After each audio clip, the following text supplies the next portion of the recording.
Daripada Abi Hurairah radhiyallahu anhu, kata dia Nabi sallallahu alaihi wasallam bersabda.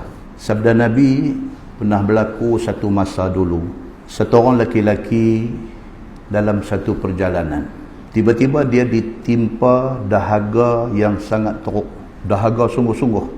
Dalam pada tu fawajada bi'ran, jumpa ada satu telaga. Elok dia pun tengah dahaga, tengah lapar air, jumpa pula satu telaga. Fanazala fiha fasharibah, dia pun tak buang masa, dia turun dalam telaga tu, minum air. Thumma kharaja, lepas dah minum hilang dahaga, dia pun naik daripada telaga tu. Fa idza kalbun yalhath ya'kulu thara minal atash, elok dia naik saja tengok ada anjing seekor yang kelihatan anjing ni nampak macam dahaga, dahaganya anjing ni sampai lidah dia terjelen duk jilat pasir. Faqala ar-rajul, laki-laki ni bila dia tengok anjing dahaga ni sampai duk jilat pasir di tengah padang pasir, kata dia, laqad balagha hadzal kalb min al-'atash mithlu alladhi kana balagha minni. Dia kata anjing ni nampak dahaga macam aku tadi gamaknya. Aku tadi pun dahaga ni sampai tak tahu nak abang. Allah rezekikan aku jumpa telaga dan aku boleh hilangkan dahaga aku. Gamaknya anjing ni macam aku tadi punya dahaga. Fanazala al-bi'ra, dia pun tak buang masa, dia turun balik dalam telaga tu. Famala'a khuffahu ma'an, dengan kasut dia pakai, khuf yang dia pakai tu, dia cedok air. Fasaqal kalb, dia buat naik, dia bagi anjing ni minum air. Fasyakarallahu lahu faghafaralah, kerana perbuatan dia ada rasa ihsan kepada satu menatang anjing pula lagi.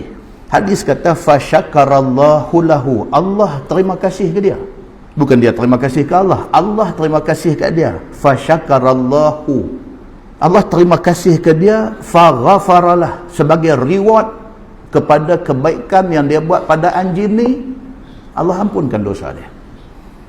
Dalam syarah hadis ni dia kata apa? Allah terima kasih kat dia, maksud dia Allah subhanahu wa ta'ala ampun dosa dia dan Allah terima amal yang dia buat tadi.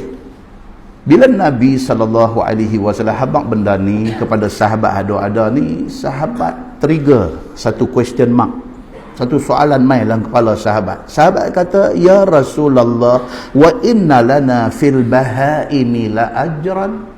Sahabat kata, ya Rasulullah, adakah kita buat baik kat menatang pun ada pahala? Ni kan pula anjing. Faqala an-nabiy sallallahu alaihi wasallam, Nabi kata, fi kulli dhati kabidin ratbin ajrun. Nabi kata setiap benda yang bernyawa, kabid ratbin ni maksudnya hati yang basah.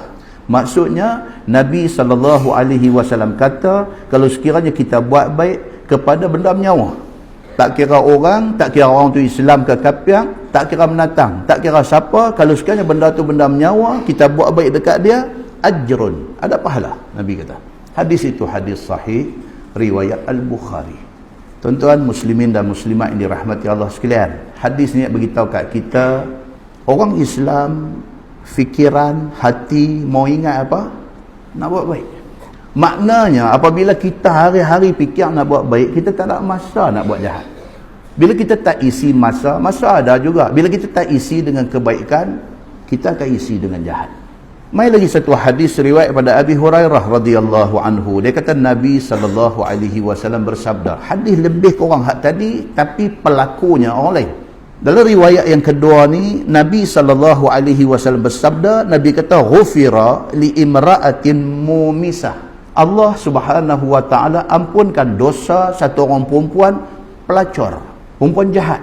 Marrat bikalbin ala ra'si rakiyin yalhath. Yang perempuan ni, perempuan pelacur ni, perempuan jahat ni, dia berjalan, jumpa seekor anjing dalam dahaga. Keadaan anjing itu terjuluk lidah dia, dan keadaan anjing itu dia ada di tepi satu telaga. Kata Nabi SAW, kada yaqtuluhul atash.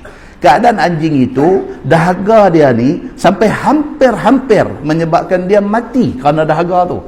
Teruk dahaga. Perempuan pelacur ni, dia satu perempuan pelacur, dia perempuan jahat, tapi ada baik dalam hati dia.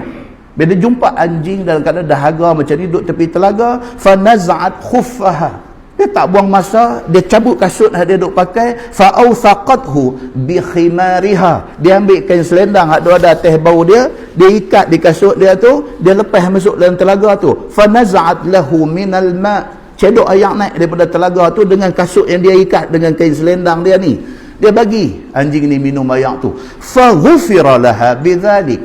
Nabi kata Allah ampun dosa dia kerana kebaikan itu. Tuan-tuan, manusia yang ada keliling kelalang kita ni, walaupun banyak jahat dia, ada baik dia. Syurga ni ada banyak pintu, ada pintu puasa, ada pintu semayang, ada pintu zikir, ada pintu macam-macam. Mungkin dia tak bagus dari segi-segi lain, tapi dia ada bagus dia dari segi yang lain. Kadang-kadang satu benda baik dia buat tu, Allah Subhanahu Wa Taala pandang kebaikan itu. Maka timbullah benda yang kita baca dalam dua hadis kita ni. Maknanya apa tuan-tuan? Kalaulah ada orang di keliling kita ni buat salah silap, jahat dan sebagainya, jangan dibesar-besarkan jahat dia. Tengok apa kebaikan dia. Kalau ini ada dalam hati setiap orang Islam, dakwah mempunyai potensi untuk berkembang.